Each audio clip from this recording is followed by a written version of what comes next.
It's been a long time कि मैंने कोई वीडियो नहीं बनाई थी, कुछ शूट नहीं किया था। इसकी बहुत बड़ी वजह एक ये भी थी, लैक ऑफ मोटिवेशन। आपको पता है एक न्यू क्रिएटर के लिए सबसे बड़ी मोटिवेशन ये होती है कि उसे लाइक्स मिले, सब्सक्रिप्शंस मिले, सब्सक्राइब्स मिले, शेयर्स मिले। तो आपको जब ये मिल नहीं रहा होता ना, तो फिर आपकी मोटिवेशन कम होना स्टार्ट हो जाती है। फिर at the end of the day आप ऐसे करते हैं कि हम क्यों बनाए, किसी और चीज को करना चाहिए ना जिससे आपको रिवॉर्ड मिले।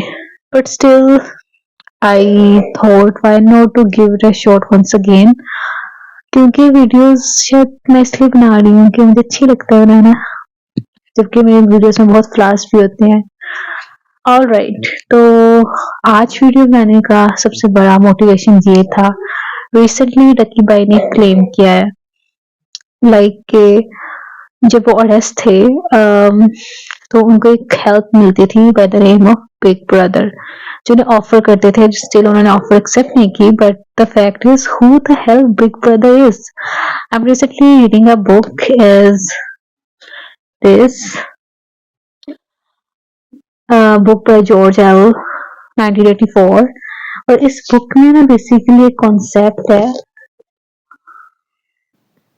इस बुक में कॉन्सेप्ट है लाइक बिग बॉस का, बिग ब्रदर का, sorry, big brother is watching you, big brother is calling you everything.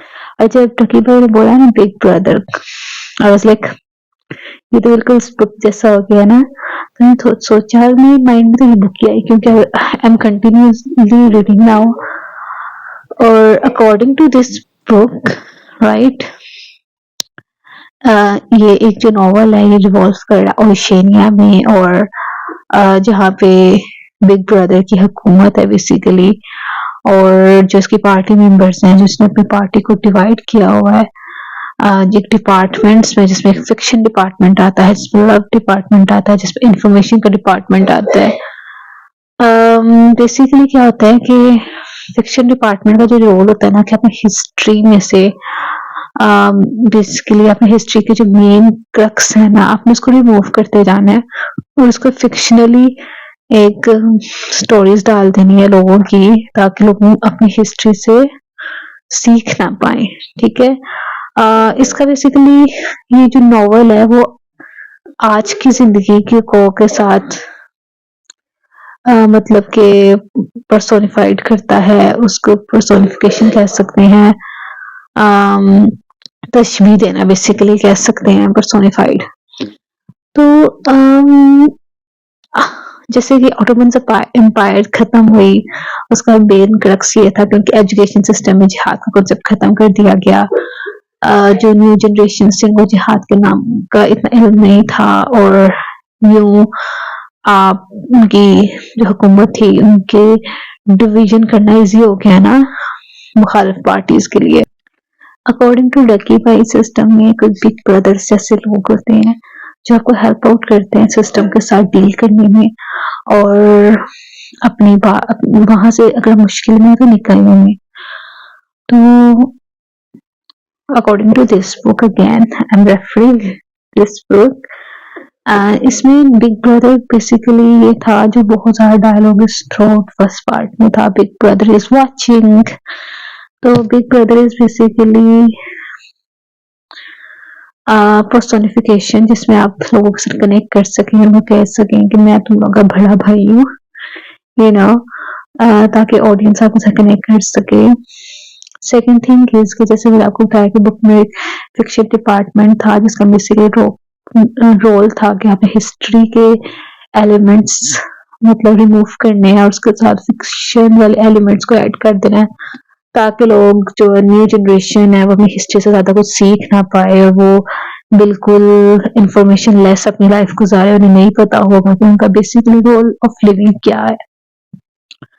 Second department ये था इंफॉर्मेशन का डिपार्टमेंट। इंफॉर्मेशन के डिपार्टमेंट में ये था बेसिकली कि जो न्यूज है ना, बेसिकली वो जो लीडर्स हैं वो अपनी मर्जी की देंगे। इट्स नॉट बेसिकली कि what is exactly happening in the country और इन द सोसाइटी, वो न्यूज आपके तक नहीं पहुंचेगी, वो न्यूज पहुंचेगी जो वो चाहेंगे आपको पता चलना। तो ये भी हमारी डेली लाइफ से बहुत ज्यादा कनेक्ट कर रहा है कि हमें न्यूज, बहुत ज्यादा न्यूज हमें वो ही पता चलती है जो हमारी लीडर्स चाहते हैं कि हमें पता चले। बहुत सारी इंफॉर्मेशन होती है बहुत सारी, जिसे कॉन्फिडेंशियल रखा जाता है, जिसे अब आपको बिल्कुल कुछ नहीं पता होता। लाइक रिसेंटली हमारे मुल्क के में एक इवेंट हुआ था जिसमें बहुत सारे लोगों को जिंदा जला दिया गया बेसिकली, और उसकी कोई न्यूज किसी चैनल में नहीं थी। इवन के अगर हम किसी को बताने लगते थे कि मुल्क के में ये हुआ था पार्टी के साथ, like and they were like क्या ऐसा हुआ था, न्यूज तो कोई भी नहीं आई। I was like yes. तो बहुत सारी चीजों की न्यूज आती ही नहीं है और लोगों तक इंफॉर्मेशन पहुंचती ही नहीं है। सो वो मोर लाइक कि हम वो जनरेशन है जिनके पास इंफॉर्मेशन नहीं है। And third department love. इसका डिपार्टमेंट लव बेसिकली ये वार और पीस के मतलब के इनका बेस करता था, और कि वार जोन की न्यूक्लियर बॉम्ब्स एंड एवरीथिंग ये इस चीज में बेस करता था। आपको पता है कि जो डिपार्टमेंट ऑफ लव था basically, in the name of love हम बहुत सारे कंट्रीज इंक्लूडिंग अमेरिका, ये लोग चाहते हैं कि वार हो।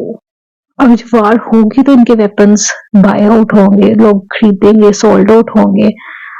तो कोई भी ऐसा नहीं है कि हमारी कंट्री में या फिर कहीं भी जो कि बेसिकली कोई काम अपने फायदे के बगैर नहीं कर रहा।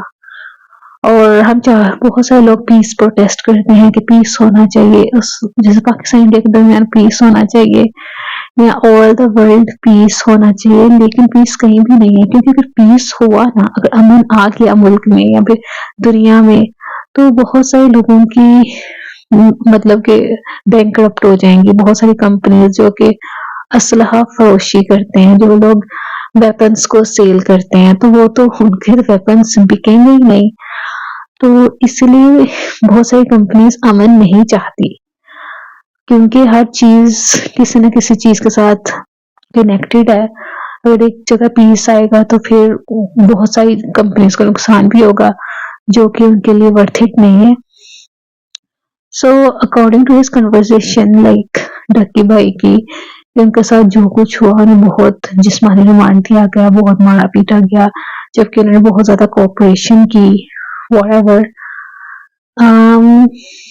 देखिए ताली एक हाथ से नहीं बचती, we all know whatever he's saying, उसमें स्टोरी टेलिंग भी होगी, लेकिन यकीनन कुमार कुटाई हुई होगी तो उन्होंने स्टोरी टेलिंग कर पाए ना। तो अगर कहें कि उनकी गलती थी, तो मुझे ख्याल से दोनों साइड्स की ही गलती थी।